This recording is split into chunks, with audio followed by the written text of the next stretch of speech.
านทุกทิศาแสดงธรรมเทศนาโปรดบรรดาสาวกทั้งหลายโอวาทก้องโล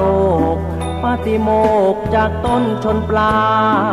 แสงธรรมได้เปล่งประกายพระธรรมวินัยสืบเนื่องยาวนานคือวันพระมาฆบูชาวันที่พระศาสดาสัมมาสัมโพธิญาณประทานโอวาทประกาศทำเป็นหลักฐานยังกึกก้องกังวานแม้พ้นผ่าน2,000 กว่าปีชาวพุทธทั้งหลายอย่าได้หลงลืมเลวไหลมาฆะสำคัญยิ่งใหญ่กว่าวันไหนๆทั้งหลายที่มีทานศีลภาวนาปลูกปัญญาเร่งทำความดีชีวิตน้อยนิดเพียงนี้อย่าให้เสียทีที่เกิดเป็นคน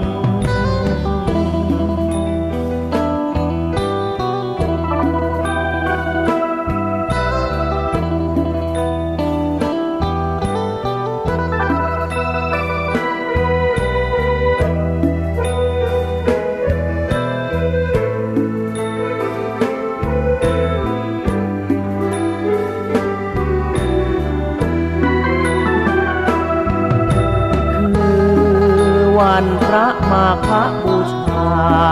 วันที่พระศาสดาสัมมาสัมโพธิญาณประทานโอวาทประกาศทำเป็นหลักฐานยังกึกก้องกังวานแม้พ้นผ่าน2,000 กว่าปีชาวพุทธทั้งหลายอย่าได้หลงลืมเลวไหลมาฆะสำคัญยิ่งใหญ่กว่าวันไหนๆทั้งหลายที่มีทานศีลภาวนาปลูกปัญญาเร่งทำความดีชีวิตน้อยนิดเพียงนี้อย่าให้เสียทีที่เกิดเป็นคน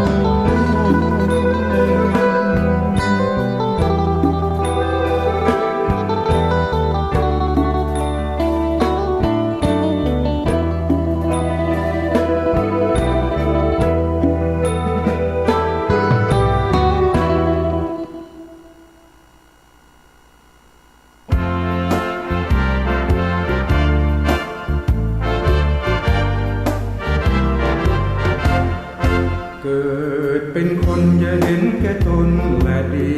ถึงจะมีร่ำรวยสุขสันต์จนหรือมีไม่เป็นที่สำคัญแม้รักกันพึ่งพาอย่าไปตัดไมตรีเกิดมาพึ่งกัน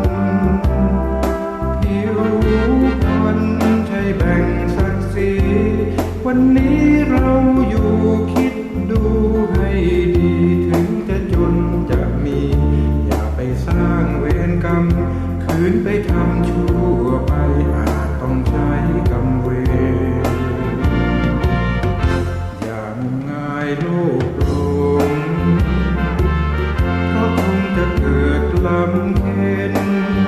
สร้างบุญพระท่านคงเห็นร่มเย็นพ้นความกังวลถึงวิบัติขัดสนผลบุญนำให้ศีลธรรมมั่นใจ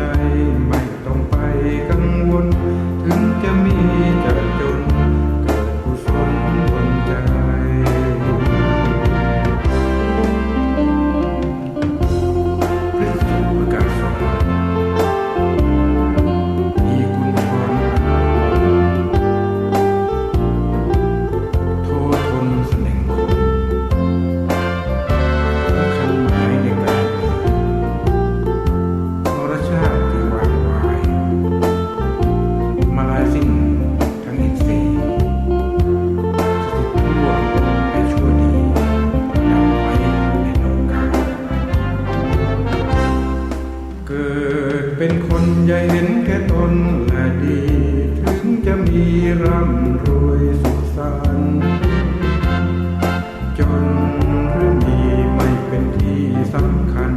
แม้รักกันพึ่งพาอย่าไปตัดไมตรีเกิดมาพึ่งกันผิวพรรณใช่แบ่งศักดิ์ศรีวันนี้เราอยู่คิดดูให้ดีถึงจะจนจะมีอย่าไปสร้างเวรกรรมคืนไปทำชั่วไปอาจต้องใช้กรรมเวรอย่างมงายโลกโกงเพราะคงจะเกิดลำเค็ญสร้างบุญรักมันคงเห็นร่มเย็นพ้นความกังวลถึงวิบัติขัดสนผลบุญนำให้ศีลธรรมมั่นใจไม่ต้องไปกังวลถึงจะมีจะจนเกิดกุศลดลใจ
บาปมาเมื่อลุ้น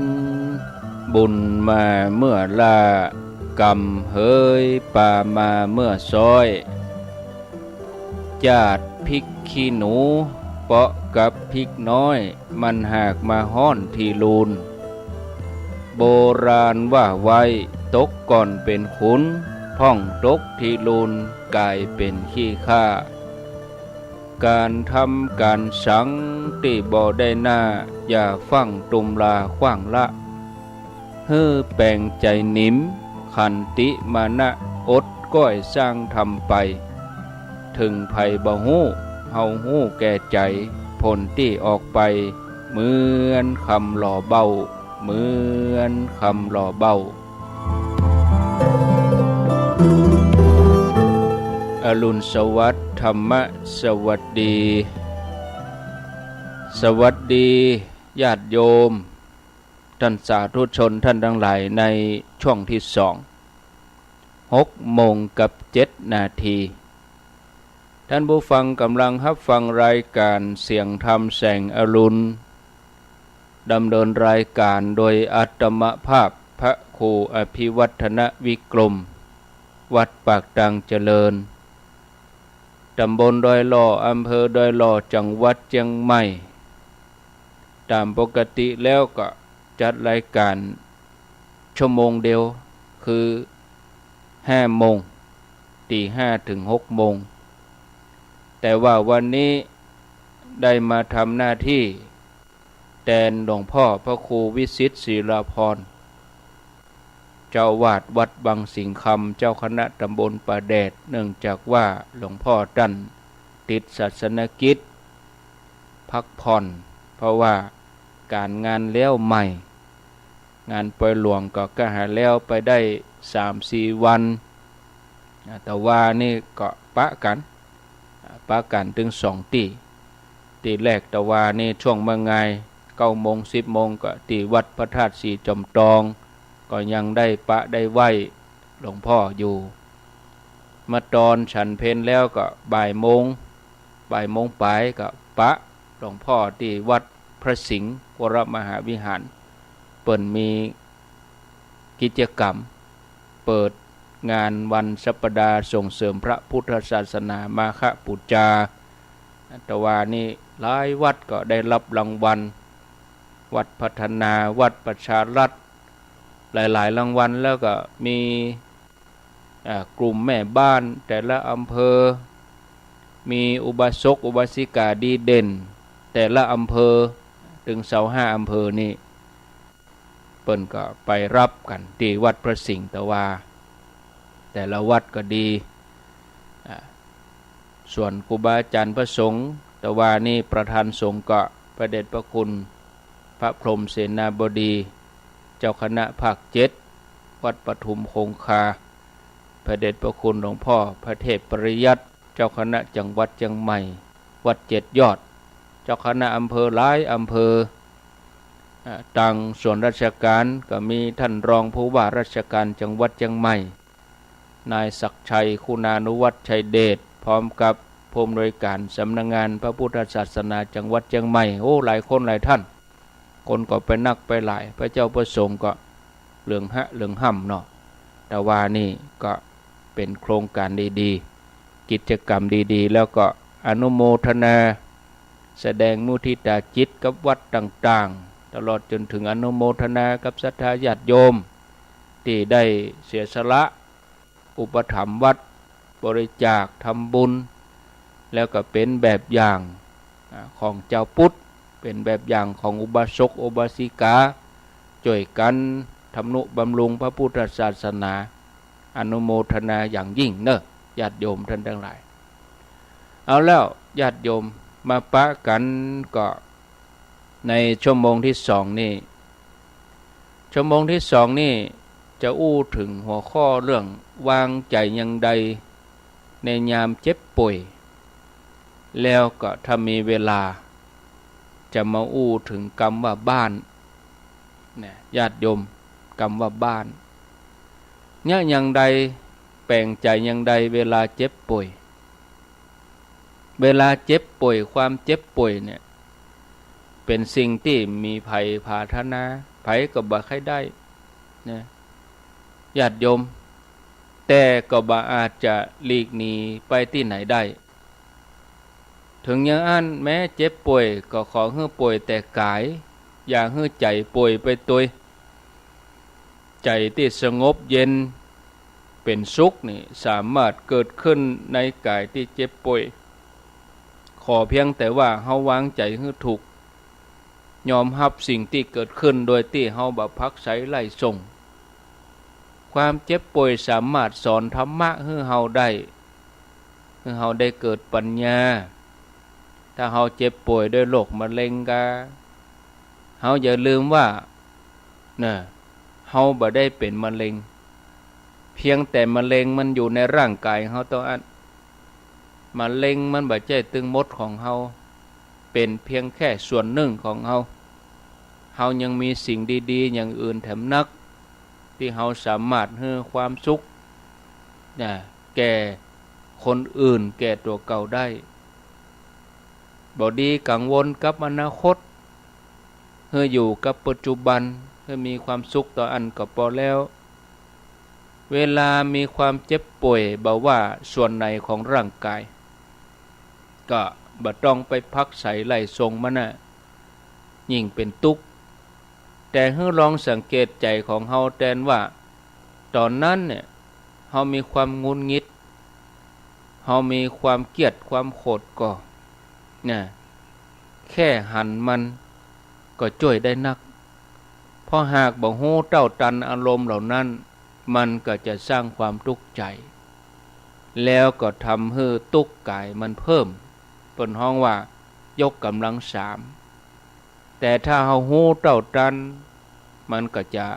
อ่อนกำลังไปมันจะหมอดไปมันจะดับไปมันจะลดลงไปมันหารลงมันบ่บวกมันบ่ทวีคูณมันหารก็คือตัดรอนลงไปเวลาเจ็บป่วยเวลาเจ็บปวดเนี่ยให้นึกพิจารณาว่าอันความอยากหายทุกขเวทนานั้นอย่าอยากยิ่งอยากให้หายต่อใดก็เ พิ่มสมุทัยผลิตตัวทุกข์นักต่ออันแต่อยากรู้อยากหาความจริงของทุกขเวทนาที่แสดงอยู่กับกายใจเฮาอันนั้นคือความอยากอันเป็นมรรคเป็นผลนะอยากที่จะขจัดเหยียบย่ำกิเลสซึ่งจะทำให้เกิดผลคือความหันแจ้งในความเป็นจริงของกายเวทนาจิตที่กำลังพิจารณาอยู่ขณะเนี้ยความอยากรู้อยากหันมีนักต่อใดความเพียรพยายามทุกด้านก็มีกำลังต่ออันความเจ็บป่วยบ่ได้มีกระโดดมีประโยชน์เพราะว่ามันสามารถสอนธรรมะแสดงสัจธรรมเมื่อเฮาหันความจริงของร่างกายแล้วเฮาก็ลองใจโอกาสนี้พิจารณาว่าแม้กายนี้จะกระซับกระส่ายด้วยทุกขเวทนาจิตของเฮาจะกระซับกระส่ายไปตามกายนี้กำลังจะแตกวิญญาณกำลังจะดับเพราะมันเป็นของบ่เที่ยงบ่ใจของเฮานะการยอมรับเป็นหัวใจของการเผชิญกับความทุกข์บ่ว่าจะเป็นการยอมรับความเจ็บปวดความเป็นไปของร่างกายความเป็นไปของสมองความสามารถตัวเองถ้าเฮายอมรับได้ความทุกข์มันก็ลดลงไปมีคนไข้คนหนึ่งเป็นมะเร็งระยะสุดท้ายบอกกล้องเอ็กซเรย์ปอดก็เพราะว่าปอดขาวไปหมดเลยนะทีแรกหมอก็บ่เชื่อนะเพราะคนไข้นี่มีอาการเหมือนคนปกติไปเอ็กซเรย์แถมก็เหมือนเดิมแปลว่าปอดขาวเนี่ยแปลว่าน้ำท่วมปอดขนาดน้ำท่วมปอดคนไข้คนนี้บ่รู้สึกทุกข์ทรมานเขาบอกว่าเขาหายใจเต้าที่หายใจได้แม้น้ำท่วมปอดก็บ่ได้ตื่นตกใจนะเพราะเขามีสตินะเขาอู้เล่นๆว่าหายใจตั้งผิวหนังอีนะน้ำท่วมปอดแต่ก็ยังพอหายใจได้ส่วนหนึ่งเพราะเขาใจสมาธิช่วยอันนี้แสดงว่าแม้กายจะทุกข์แต่ว่าบ่ได้อยู่ที่ใจมันบ่ได้ตื่นตระหนกนะยังพออยู่ได้แต่ถ้าตื่นตระหนกเมื่อใดมันก็แย่ร่างกายก็ทรุดลงความเจ็บปวดทางกายหรือว่าทุกขเวทนาทางกายถือว่าเป็นเรื่องเล็กน้อยเมื่อเทียบกับความทุกข์ทางใจคนเฮาแม้ร่างกายปกติแต่มีความทุกข์ทางใจก็จะมีอาการกระสับกระส่ายอยู่บ่เป็นสุขแต่ถึงจะมีทุกขเวทนาทางกายการหายใจติดขัดแต่ใจบ่มีวิตกกังวลอะไรยังใจดีก็ยังพออยู่ได้ประคับประคองอยู่ได้สาเหตุที่ใจบ่วิตกกังวลอะไรยังก็เพราะว่ายอมรับสิ่งที่เกิดขึ้นได้บ่ว่าอันยังจะเกิดขึ้นหากยอมรับเพราะมันเป็นไปอย่างนั้นจะช่วยให้ใจบ่ทุกข์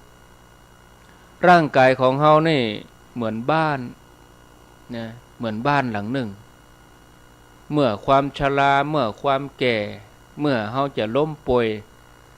ร่างกายมันก็บ่ต่างจากบ้านที่มันเริ่มผุพัง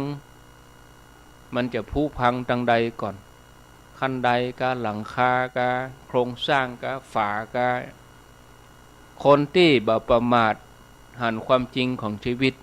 ย่อมเกียมใจพร้อมเสมอว่าบ้านหลังเนี้ยมันจะพังลงเมื่อใดก็ได้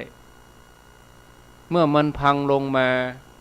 ที่สุดก็จะต้องยอมทิ้งบ้านหลังนี้นะในยามนั้นก็นึกถึงกรรมของพระเลวัตเถระเปิ้นว่าจะได้เฮาบ่ยินดีต่อความตายบ่เพลิดเพลินต่อชีวิตรอคอยเวลาอยู่เหมือนลูกจ้างรอให้หมดเวลาทำงานนี่ศรัทธาญาติโยม ชีวิตนี้บรรลุทุกอย่างที่ต้องการแล้ว ตอนนี้กำลังรอพิธีมอบรางวัลเนี่ยญาติโยมทั้งหลายความสูญเสียความพลัดพรากความเจ็บป่วยบ่ใช่เป็นสิ่งที่น่ากลัววันที่เฮาจากโลกนี้ไปคือวันที่เฮาทำงานบนโลกนี้สำเร็จแล้วเฮาทำงานทุกอย่างเสร็จสิ้นแล้วมีรางวัลหรือค่าจ้างอยู่ตรงหน้ารอเฮานั่นคือความสงบนั่นคือการเข้าสู่สุขตินี่ญาติโยมเมื่อเฮายังเป็นละอ่อนน้อยๆอยู่เฮามีโลกส่วนตัวอยู่ที่โรงเรียนอยู่ที่บ้านชีวิตส่วนใหญ่ก็คลุกคลีอยู่กับสองที่เนี่ยนะอยู่โรงเรียนเหียอยู่บ้านเหียบริเวณใกล้เคียงเหียจะไปไหนไกลๆก็มีพ่องเมินๆไหนได้ไปสักเตื้อแต่ก็บ่เหมินบ่มันโลกที่โรงเรียนนั่นได้รับความรู้สึกว่ามันจะบ่เหมือนความสุขที่อยู่บ้านชักเท่าใดละอ่อนบางคนก็บ่ชอบแต่ละอ่อนบางคนก็ชอบไปโรงเรียนนะญาติโยมท่านสาธุชนเพราะบางทีบรรยากาศที่โรงเรียนก็สมัยเก่าโบราณก็เป็นอาคารเก่าๆเป็นไม้นะบ่งบอกถึงความเก่าความเป็นโบราณนะถ้าความเข้มงวดกวดขันของครูทำให้ชีวิตนั่นพอแล้วแห้งๆขึงขังบางทีก็กลัวระเบียบกลัวครูบรรยากาศในโรงเรียนก็บ่ค่อยพิลมชมชื่นแต่ใดอันนี้เพราะความคิดของละอ่อนเป็นอย่างนั้นเนี่ยที่เฮาเป็นละอ่อนเมื่อก่อนนะถ้าว่าเป็นละอ่อนที่มันขยันบ่เกเรเนี่ยก็ปลอดภัยจากไม่แซ่ไม่เร็วแถมบ่ปอครูบาอาจารย์ก็ฮักก็อินดูแต่ก็ยังรู้สึกเกรงอยู่เวลาที่อยู่ในโรงเรียนมารู้สึกผ่อนคลายสัมผัสกับอิสระสดชื่นเต็มที่นะญาติโยมก็ตอนที่เริ่มวันที่สอบไล่แล้วรู้ว่าตัวเองสอบได้เนี่ยจะได้เลื่อนชั้นเนี่ยเนาะเกิดความดีใจส่วนโลกที่บ้านตอนเป็นละอ่อนนั่นเนี่ยมาหวนนึกถึงประเด็นนี้ก็บ่รู้สึกว่ามีพิษอะไรอย่างนะมีพิเศษอะไรอย่างนะละอ่อนในเมืองในครอบครัวส่วนใหญ่เขาก็คงจะเป็นอย่างเอี้ยนนะเพราะว่าตั้งแต่จำความได้เนี่ยแม่น้ำลำคลองน้ำหนองน้ำหยังที่เคยพุดโดยว่ายเล่นน้ำมันก็เหือดแห้งเหลือน้อยบางทีเมื่อก่อนเฮาพอน้ำไหลบัดเดี๋ยวนี้ไม่พอน้ำมีละน้ำแห้งส่วนที่ตอนเป็นละอ่อนไปลักแอบเด็ดกินผลไม้ตอนพักกลางวันตอนปิดโรงเรียนส่วนนั่นก็บ่มีละถูกตัดกลายเป็นบ้านจัดสรรกลายเป็นตึกกลายเป็นเมืองต้นไม้ที่จะให้ละอ่อนขึ้นไปปีนเล่นลานกว้างๆสำหรับเอานอนกิ้งอย่างสนุกสนานแทนไปด้วยบ้านจัดสรรแทนไปด้วยร้านขายของสภาพแบบนี้นี่จะมีอย่างเฮือม่วนเฮือสนุกแถมปิกไปบ้านก็ต้องทำการบ้านหูรับไม่บางทีก็มีผู้ปกครองมีพ่อมีแม่คุมอยู่ใกล้ๆการบ้านบ่แล้วบ่ได้ไปเอวไหนถ้าเอวไปไหนนะถ้าว่าพ่อแม่ฮู้ก็โดนไม่แซ่เขียนดีน้อยนะสมัยนั้นนี่นะเทคโนโลยีสื่อสารมันบ่นักอย่างอี้มันบ่มีไลน์บ่มีเฟซบุ๊ก ดีก็คือมีทีวีนี่ทีวีตอนนั้นก็มันยังบ่ล่ำแพร่หลายอะนะมันจะดูทีวีนี่เป็นของยากตอนเมื่อคืนก็เลยไปอู้เล่นกับเพื่อนบ้านบางทีอาจจะตื่นตระหนกตกใจเสียน้อยถ้าได้อู้เรื่องผีได้ฟังเรื่องผีจากสถานีวิทยุบางช่องก็อาจได้ไปแอวนอกบ้านพ่องเนี่ยไปแอวที่ฮั่นที่นี่งานวัดงานวาแต่รวมแล้วชีวิตวัยละอ่อนที่บ้านเนี่ยก็บ่มีอะไรอย่างโดดเด่นตะใดแต่การระลึกย้อนหลังไปในเวลาที่นี้ทำให้เฮาประทับใจแล้วก็มีความอะไรอยู่นักเมื่อเติบโตขึ้นมาเนี่ยก็บ่เคยที่จะปิกไปบ้านบรรยากาศเหล่านั้นก็บ่มีอย่างใดก็ตามญาติโยมตอนเราอ่อนนั่นน่ะบ้านก็ยังเป็นบ้านของเฮาอยู่นะถึงบ่มีความรู้สึกอบอุ่นพิเศษเหมือนเก่านะแต่บ้านก็ยังมีความหมายอยู่เพราะว่าโลกหนึ่งของเฮาศรัทธาญาติโยมต่อไปอย่างเงี้ยทุกคนนะญาติโยมท่านสาธุชนนะที่จะอู้จะกล่าวจะเล่าในช่วงนี้จะเป็นหัวข้อที่ชื่อว่าบ้านเนาะญาติโยมทั้งหลายเฮามาออกนอกบ้านกันเป็นประจำก็ตอนที่ใหญ่ขึ้นมาแล้ววัยรุ่นขึ้นมาก็จะชอบแอบท่องเที่ยวถึงตอนนั้นก็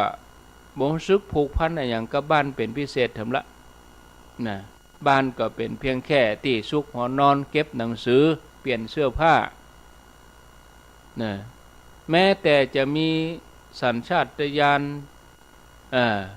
ของการพเนจรซึ่งก็บ่ฮู้ว่ามันติดมาจากไหนญาติโยมทั้งหลายเวลาปิกบ้านหลังจากที่ไปมาเมินเนี่ยบางทีก็ดีอกดีใจแต่ใจนึงก็เกิดความกลัวว่าทางบ้านเนี่ยจักซักไซไล่เลียงนะจนฮู้ความจริงว่าไปเอี่ยวไปเที่ยวไปทำกิจกรรมวุ่นวายที่ไหนตอนนั้นโลกของเฮาก็บ่ได้อยู่ที่บ้านหรือว่าอยู่โรงเรียนละ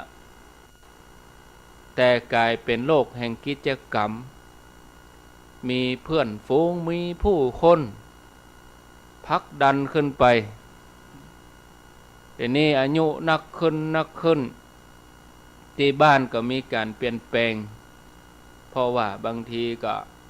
ขยับขยายปรับปรุงพ่องนะแต่บ้านก็นะว่าเป็นสถานที่ที่ว่าทำให้คนนั้นเกิดความระลึกนึกได้เกิดความภูมิใจเหนือสิ่งอื่นใดบ้านก็ยังมีความเอื้อเฟื้อมีน้ำใจมีโลกกว้างมีกัลยาณมิตรมีสัพพชีวิตนะศรัทธาญาติโยมแต่ในโลกนี้มีอย่างพ่องที่เป็นของเฮาแท้นะชีวิตของเฮาบ่เมินมานานเนี่ยญาติโยมทั้งหลายมันอย่างพ่องที่เป็นของเฮาในเลยบ้านนี้จะยั่งยืนอยู่ได้มันก็เปลี่ยนแปลงไป50 ปีก็เปลี่ยนละนะบ้านหลังที่จะมี100 ปีนี่บ่ล่ำจะมีนะอันนี้เฮาเข้าใจบางทีตกจากรุ่นสู่รุ่น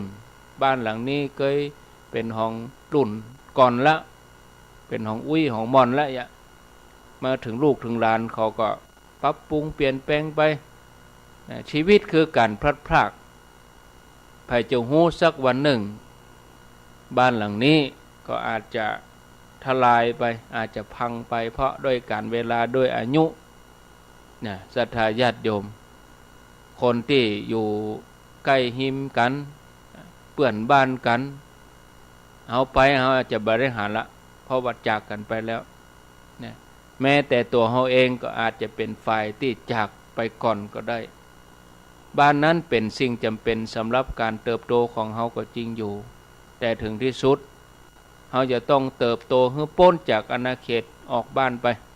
จนเป็นอิสระเหนือบ้านใดๆหากบ้านจะยังอยู่บ้านนั้นก็ต้องอยู่ในใจของเฮานะถึงจะเป็นที่พักพิงของเฮาอย่างแท้จริงอย่างพุทธศาสนาก็ต้องบอกว่าเอาสติปัญญาเอาความอิสระเอาความโปร่งโล่งเบามาเป็นวิหารธรรมของเฮาเมื่อเป็นอย่างนั้นชีวิตจะบ่มีการพัดพากจากบ้านบ่มีทุกข์บ่มีเหงาบ่มีโดดเดี่ยวเดียวดายแล้วบ้านจะอยู่กับเฮาตลอดไปทุกสถานทุกการทุกโอกาสถึงแม้ว่ามิตรสหายคนที่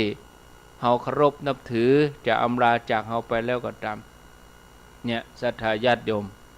อันนี้เป็นสิ่งสำคัญเนาะโลกฮ้อนแต่ก็ทำให้ใจเย็นได้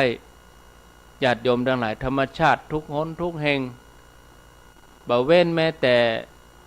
น้ำป่าผืนแผ่นดินที่คนเฮาเข้าถึงยากจะลดขั้วโลกเหนือขั้วโลกใต้บางทีมันก็อยู่ในอันตรายถึงวันเนี่ยญาติโยมหันข่าวก็แผ่นดินไหวรุนแรงพ่องน่ะน้ำแข็งหิมะละลายเกิดอะไรอย่างออกมาแปลกๆนะญาติโยมบางทีบนผืนโลกเขาเนี่ยเต็มไปด้วยสารพิษสารพัดพิษสิ่งแวดล้อมก็บ่ค่อยปลอดภัยเนี่ยศรัทธาญาติโยมมหาสมุทรน้ำเพิ่มขึ้นมามีขยะล่องลอยไปเป็นหมื่นตันพุ่นนะที่คนเฮาเอาขยะไปลงทะเลก็ทำให้สัตว์ทั้งหลายที่อยู่ทะเลน้อยใหญ่ตายเพราะว่าไปกินขยะหรือว่าอาหารสัตว์ใหญ่ก็สูญพันธุ์ไปเพราะว่ามนุษย์เฮาเนี่ยไปลุกลานธรรมชาติทั่วโลกกำลังประสบวิกฤตนะญาติโยมวิกฤตอะไรอย่างวิกฤตการแพร่กระจายของมลพิษแบบว่าบนดินปื้นดินในน้ำอากาศ2วิกฤตความล่อยหลอความสูญหายไปวยของธรรมชาติแบบว่าชนิดพันธุ์พืชสัตว์ทรัพยากรน้ำมันแร่ธาตุป่า3ความแปรปรวนของดินฟ้าอากาศเนี่ยญาติโยมในบรรดา3อย่างนี้ความแปรปรวนของดินฟ้าอากาศนี่เป็นประเด็นสำคัญที่คนเฮาควรจะตระหนักแล้วก็อู้ถึงแต่ถึงวันนี้เฮาบ่ได้อู้ถึงเพียงแค่น้ำท่วมฝนแล้งบ่ได้อู้ถึงเพียงแค่ว่าภาวะหมอกควันวิกฤตปัญหาที่ใหญ่กว่านั้นคือภาวะโลกมันปกติฤดูกาลอุณหภูมิโลกร้อนแม้ว่าโลกร้อนเป็นปัญหาที่เฮากำลังฮู้มาแบบกี่ปีเนี่ยญาติโยมเมื่อ20-30 ปีเนี่ยคำว่าโลกร้อนนี่แต่มันกลายเป็นภัยที่ร้ายแรงสำหรับมนุษย์เฮาสำหรับสรรพชีวิตในโลกนี้เข้าสู่ภาวะวิกฤตก็ว่าได้บ่เป็นที่สงสัยกันแล้วว่าโลกร้อนเนี่ยมันเป็นวิกฤตจากหยังก็จากฝีมือมนุษย์เฮาเหมือนเดียวกับการเกิดมลภาวะอย่างอื่นความร่อยหรอทรัพยากรธรรมชาติเป็นวิกฤตที่มันกระทบวงกว้างเนื่องจากการกระทำของมนุษย์เฮามันบ่ได้มาเป็นจุดน้อยมันขยายจุดนักขึ้นบัดเดี๋ยวนี้มีการพยายามแก้ไขโดยการใช้เทคโนโลยีต่างๆรถยนต์ที่ใช้น้ำมันก็หันมาผลิตรถยนต์ที่ประหยัดพลังงานรถยนต์ไฟฟ้าขึ้นมามีนักขึ้นแต่บอกว่าเทคโนโลยีเหล่านั้นจะทำได้แต่ก็ จะมีประสิทธิภาพมากมายเพียงใดก็ไม่สามารถแก้ปัญหาโลกร้อนได้เต้ตราบใดที่คนเฮาเปลี่ยนพฤติกรรมในการกินการใช้เทคโนโลยีหมู่นี้มันก็ชะลอปัญหาด้านส่งเสริมให้คนเฮาบริโภคนักขึ้นได้ขี่รถยนต์ไฟฟ้าส่วนหนึ่งก็คือว่ามันเป็นพลังงานสะอาดแต่มันบวกเข้าไปในการค่าใช้จ่ายกะบำรุงรักษาเกิดค่านิยมขึ้นมาญาติโยมเหมือนเดียวกันกับรถยนต์ประหยัดน้ำมันที่กระตุ้นให้คนเฮาเดินทางนักขึ้นการบริโภคน้ำมันก็เลยบ่ได้ลดลงกับนักขึ้นหากเงาของปัญหาโลกร้อนนี่ตลอดจนปัญหาสิ่งแวดล้อมทั้งหลายนี่มันอยู่ที่การกระทำของคนเฮาในปัจจุบันที่หันธรรมชาติเป็นเพียงสิ่งปลนเปลือความต้องการของคนเฮาบ่ได้พอว่าเฮาเป็นส่วนหนึ่งของธรรมชาติที่อยู่ได้เพราะธรรมชาติฉะนั้นความสำนึกในบุญคุณธรรมชาติมันมีตรงกันข้ามกับคนกับเข้าใจว่ามนุษย์คือนายธรรมชาติเหนือธรรมชาติสามารถทำได้อย่างกู้อย่างกำกึดแถมอย่างหนึ่งก็คือว่าที่มันกู้กันการเข้าใจว่าความสุขเกิดจากการครอบครองเกิดจากการบริโภควัตถุมีนักเสพนักต่อใดมีความสุขต่ออันชีวิตจะก้าวหน้าเพียงได้วัดจากการมีจำนวนรถกี่คันบ้านกี่หลังที่ดินมีเท่าใดเงินในบัญชีมีนักมากมายเท่าใดมีเพียงแค่ตัวความคิดอย่างนี้เนี่ยทำให้เฮาแข่งกันเสพแข่งกันครอบครองเปิดห้องว่าลัทธิบริโภคนิยมเป็นตัวกระตุ้นเป็นเศรษฐกิจแบบทุนนิยมเป็นตัวรองรับแต่บอกว่าจะมีนักเสพนักต่อใดผู้คนบ่เคยรู้สึกยังต้องการบ่หยุดบ่หย่อนผลก็คือทำลายธรรมชาติขนาดใหญ่เพื่อตอบสนองวิถีความคิดวิถีชีวิตที่ฟุ้งเฟ้อบ่มีที่สิ้นสุดโดยที่ความสุขของคนเฮาเนี่ยบ่ได้เพิ่มขึ้นกับลดลงอัตราการเจ็บป่วยด้วยโรคประสาทโรคจิตอัตราการฆ่าตัวตายเพิ่มขึ้นทุกวันตามความเจริญเติบโตของบ้านเมืองอันนี้คือแนวคิดทัศนคติหลักๆ2อย่างที่เป็นหากเงาทัศนคติเนี่ยญาติโยมมันสืบเนื่องโดยกันมาเพียงทำมือเฮาทั้งหลายเหินห่างหมางเมิน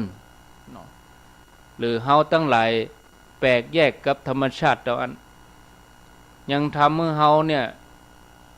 ห่างเหินเหมินหมางเมินแล้วก็แปลกแยกตัวเองเขาจะหันจากว่าคนถึงวันนี้อยู่กับตัวคนเดียวบ่ได้นะพยายามหนีตัวเองตลอดเวลา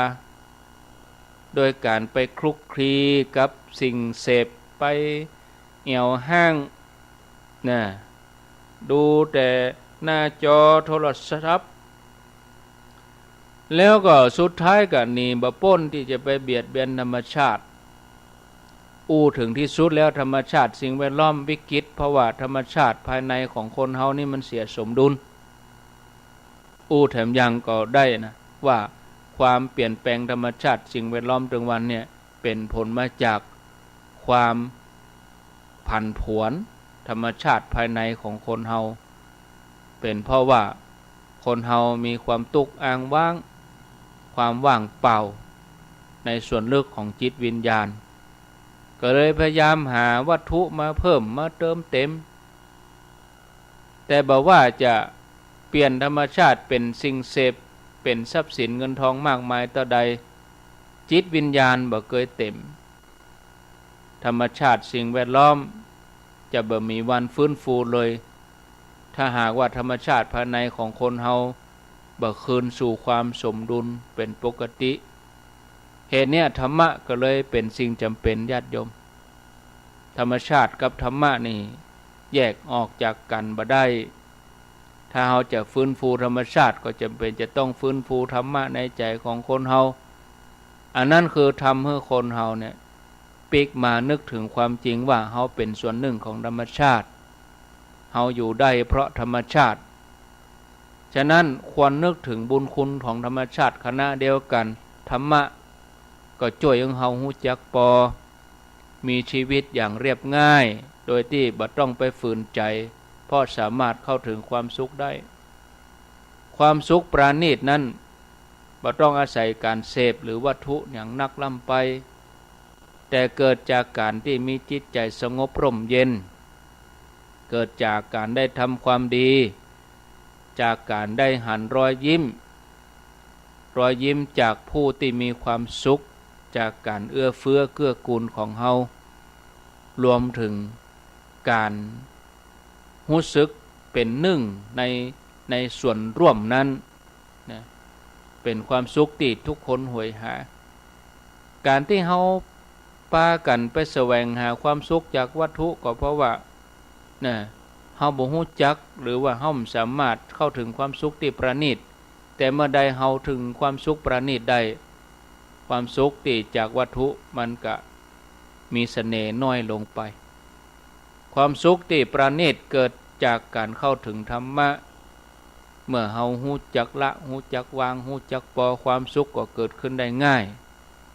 เมื่อจิตใจมีความสุขความปล่อยฮู้จักละฮู้จักวาง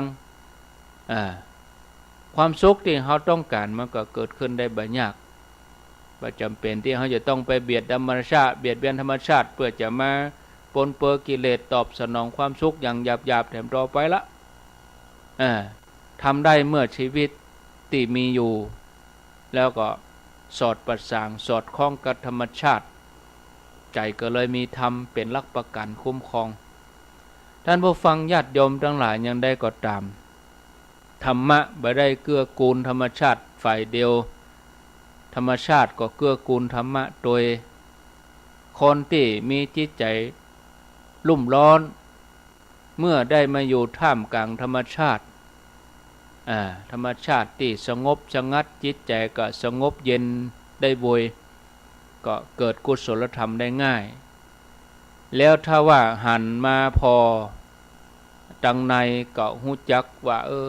ปฏิบัติบำเพ็ญจิตสติสมาธิปัญญาก็เจริญงอกงามไปตัวคนที่เปิดใจกว้างก็ย่อมเรียนรู้ธรรมะได้จากธรรมชาติบ่ว่าสัจธรรมความเป็นจริงของชีวิตอย่างความบ่เที่ยงของสรรพสิ่งโยงไปถึงการเอื้อเฟื้อเผื่อแผ่เอื้อต่อสรรพสัตว์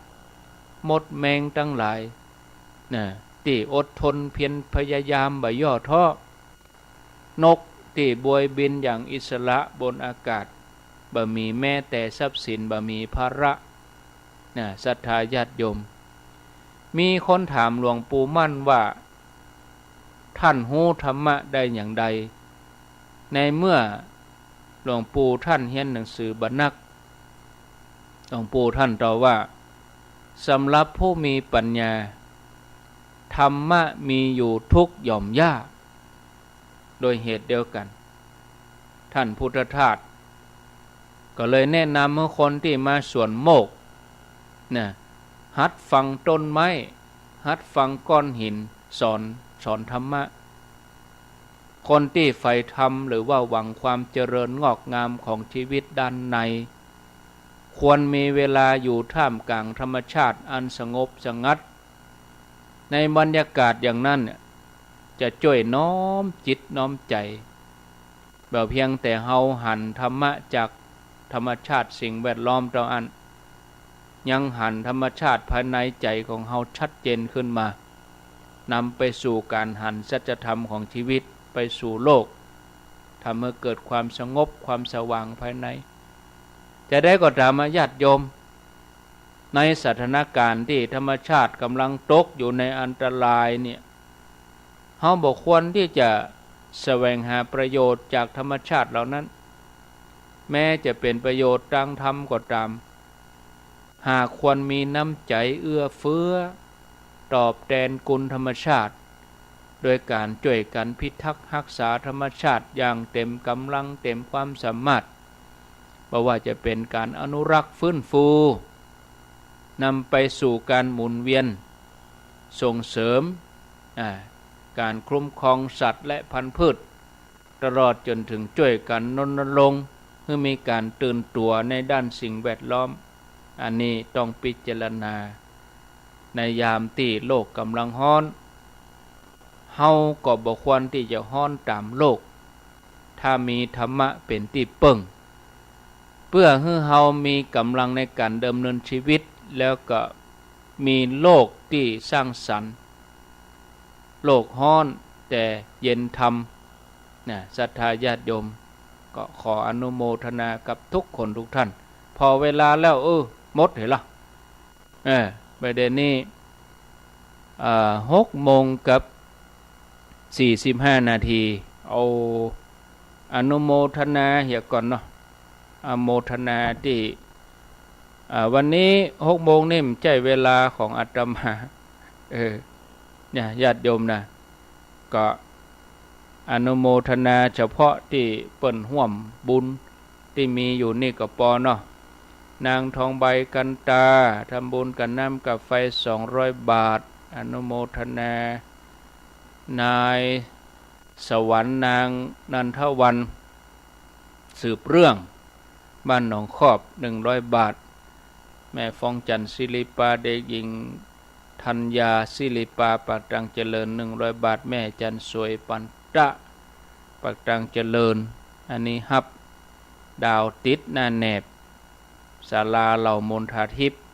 จำนวน500 บาทก็ขออนุโมทนาก็ยังมีอยู่เอาไว้วันพุกเนาะวันพุกก็มาเรียบเรียงตอนนี้ก็อนุโมทนาทุกคนทุกท่าน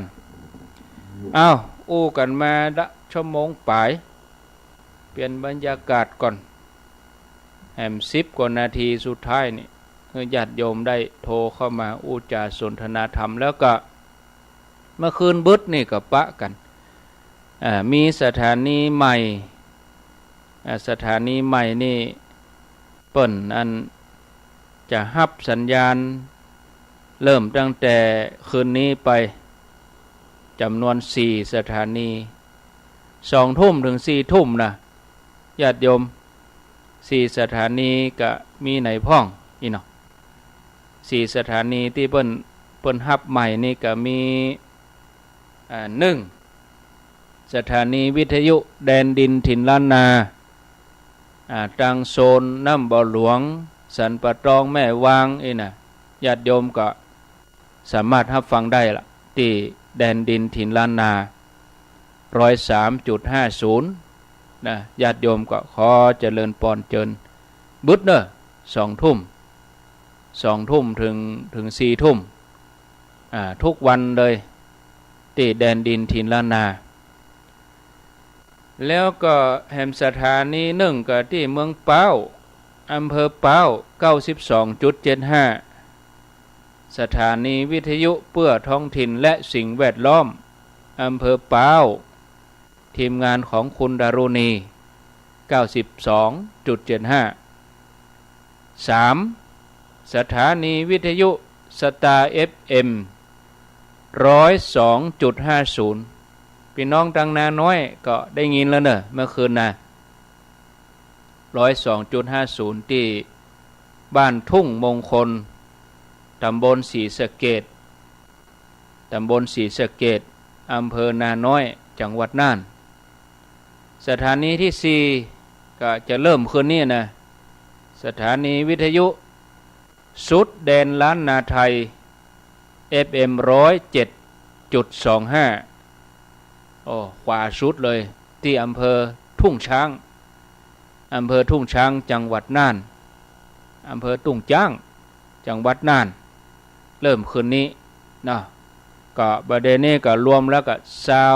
27สถานีเนี่ยนี่เฉพาะเมื่อคืนนะ27สถานีเพิ่มเติมเข้ามาใหม่กันเนี่ยแดนดินถิ่นล้านนา1เนาะ2ที่เมืองเป้า3ที่นาน้อยน่านแล้วก็4ที่อำเภอทุ่งช้างจังหวัดน่านก็เริ่มคืนนี้1มีนาคม2566ก็อนุโมทนาบุญด้วยเนาะแล้วก็บึดอาตมาก็จะเข้ารายการทุกวันพุธต้นเดือนแล้วก็วันพุธสุดท้ายของเดือนนะเอาละญาติโยมพอเวลาแล้วก็10 นาทีสุดท้ายเปลี่ยนบรรยากาศไผจะอู้จะจ๋าจะสนทนาก็ขอเจริญปอนเข้ามาได้ช่วงที่2นี่อาจจะบ่เต็มที่นะมาแตนเปิ้นมาแตนหลวงพ่อช่วงที่2นี่เปิ้นจะเทศน์ทำเมืองแล้วก็บรรยายเห็นน้อยอาตมาก็จะไปเทศน์อย่างเปิ้นกับตนอื่นเนาะไม่ใช่ว่าเทศน์บ่ได้นะเทศน์ได้แต่ว่าก็รายการอื่นเปิ้นก็มีเทศน์ทำเมืองเนี่ยท่านพระครูสายมูลวันจันทร์ก็ดีท่านธนอัตก็ดีท่านพระครูวัดวังสิงห์คำก็ดีมีหลายตนนะเปิ้นเทศน์ทำเมือง0998366322เจริญพรครับไว้สาครับท่านอาจารย์ได้กติอยู่เนอะคติเรื่องหยังเรื่องเตียนลูกมันตายนั่นก็ไปซ่อพักกาดเม็ดพักกาดที่คนตายเนาะบ้านได้ตายเนาะแม่นนะ ก็ได้กติดีอยู่โมทเป็นนากำลังใจท่านนะครับไว้สาครับสาธุแล้วก็จะไปลืมเนอะวันที่12มีนานี่ที่เหล่ามนทาทิพย์นี่นะก็จะมีการต้านเต้นพระเจ้าเต้นพระในศาลากระเบื้องแล้วก็ดาวประดับหน้าแนบนะอันนี้ญาติโยมที่ให้ที่ห้อมกันก็มาร่วมบุญกันวันที่12มีนาเจริญพรครับอาจารย์เจ้าโทษจากไหนแม่วางนาชายดีปุ่นเนาะเจ้าโมทนาบุญตัวเนอเจ้าต้องชัดดีเจ้ากำลังใจชัดเจนดีเนาะเจ้าชัดเจนขนาดสาธุ0998366322มีเข้ามาเจริญปอนอนุโมทนาวันที่6มีนาถึงวันที่13มีนานี่เปิ้นจะมีพิธีมหาบุญมหากุศลสาธยายพระไตรปิฎก8วันกันเด้อนะก็พระสงฆ์ภิกษุณีไทยศรีลังกาเปิ้นได้มาสาธยายพระไตรปิฎกแล้ววันที่14มีนาเนี่ยก็เบิกเนตรเนาะเบิกเนตรองค์พระที่อารามภิกษุณีนิโรธารามจอมตองนะรายละเอียดจะใดก็จะมาแจ้งมาบอกให้ญาติโยมแถมกรรมนะวันพุธจะให้รายละเอียดเพิ่มเติมเนาะ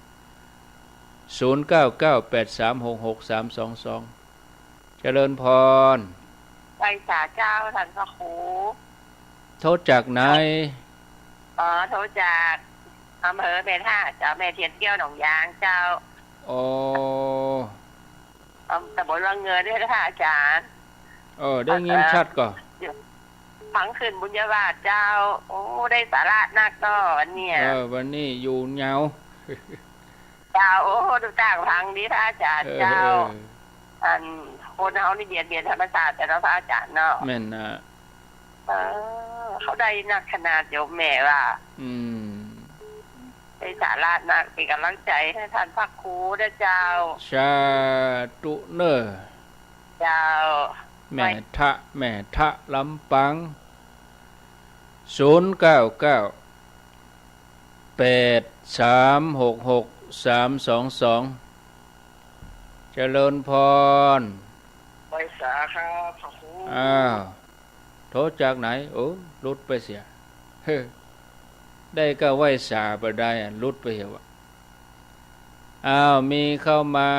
0998366322เจริญพรติดแล้วเนาะ